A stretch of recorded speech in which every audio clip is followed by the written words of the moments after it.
அதாவது உங்களை குறித்து நான் சொல்லி இருக்கிற நல் வார்த்தைகளை நான் நிறைவேற்றுவேன் என்று ஆண்டவர் வாக்கு கொடுக்கிறார். ஆண்டவர் இஸ்ரவேல் மக்களை பற்றி சொல்லும் போது ஒரு காரியத்தை சொன்னார். நீங்கள் அந்நிய தேசத்தில் அடிமையா கொண்டு போகப்படுவீங்க, சிறுமைப்படுவீர்கள் சொல்லி. ஆனா 70 வருஷம்தான்.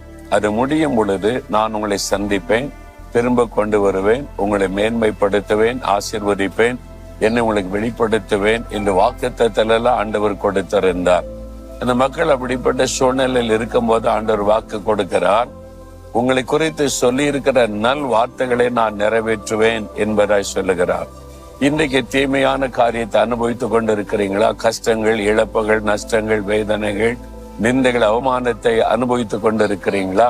இது நிரந்தரம் அல்ல. உங்களை குறித்த நல்ல தீர்க்க தரிசன வார்த்தைகள், வாக்குத்தத்தங்களை ஆண்டவர் தந்திருக்கிறார்ல, அது நிறைவேறும். ஒரு வருஷம் பாருங்க, ஆண்டவர் வாக்குத்தத்த